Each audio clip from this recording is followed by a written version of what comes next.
Welcome to the treasure trove of folk tales, a magical collection of stories that have inspired generations. Embark on a mythical journey with heroes, fairies, and enchanting creatures, opening the door to a world of imagination and emotion. The Two Jealous Sisters and the Youngest. Your Majesty, long ago, in a wealthy kingdom on the eastern coast, there lived 3 sisters, living together in a small village.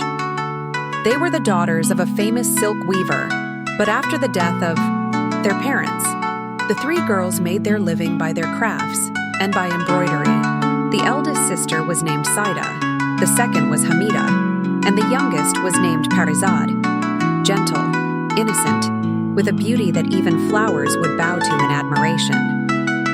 One day, as they sat embroidering by the window, the 3 sisters talked about their dreams for the future. Saida said, "If I were to marry a baker to the king, I would bake cakes that would make the whole palace of the king admire." Hamida said, "If I were the wife of the king's chief cook, I would make sai, a stew so fragrant that both the king and the queen would be enchanted." Parizade smiled gently. "And if I were to marry the king, I would bear him 3 sons, a prince with a moon on his forehead, a prince with a sun in the palm of his hand, and a prince with a star in his heart." No one knew that this conversation had accidentally reached the ears of a loyal vizier who happened to be passing by, and then he told the king everything. The king, who loved beauty and strangeness, found the youngest daughter's words wonderful, so he ordered the 3 girls to be summoned to the palace. After a test and careful examination, the king decided to marry Parizad. Saida and Hamida were given the positions of high-ranking ladies-in-waiting in the palace. But from that day on, a fire of jealousy and envy arose in their hearts. Then time passed.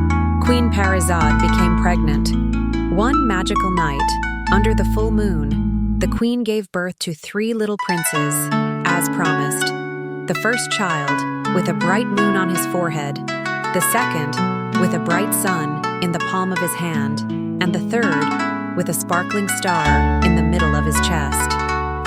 But, in her delirium after giving birth, Queen Parizade did not know that her 2 sisters, with evil hearts, had ordered the witch to replace the 3 little princes with 3 dirty puppies. Then, they quietly took the 3 children and let them drift on the cold river in the dark night. When the king saw the 3 puppies, instead of the magical princes, he was extremely angry. But out of compassion and mercy, he did not execute Queen Parizad, but demoted her to the lowest servant in the palace, living quietly in the dark and humiliating darkness. And what about the 3 children? The lucky princes were saved by an old fisherman who lived alone by the sea. He named the 3 boys Kamal, Nizam, and Siar, and raised them with love like his own father. When the boys grew up, strange signs, clearly visible on their bodies, caused the villagers to start gossiping. A priest who happened to pass by met them and said, "My 3 children, you carry within you the light of destiny. Go forth, find your true origin."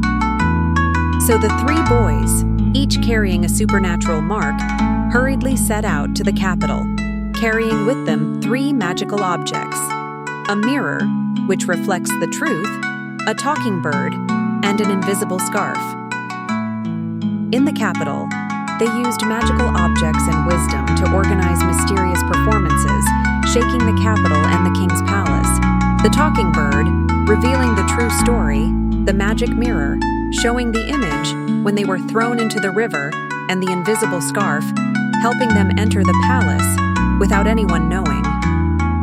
The king was stunned when he saw 3 young men, handsome, intelligent, and handsome, with the signs as the wish of Queen Parizad in the past.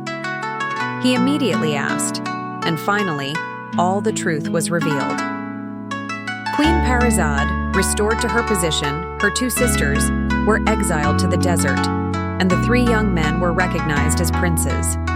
Thus, the festival lasted for 7 days, and nights throughout the kingdom, the earth and sky sang to the melody of justice and reunion. And when night fell, Scheherazade gently raised her eyes to the king and smiled charmingly.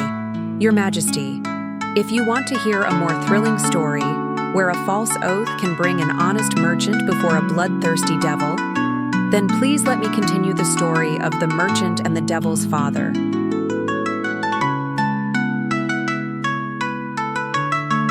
The tale has come to an end, yet the magic of these legends lives on in your heart. Keep dreaming and spreading the wonder.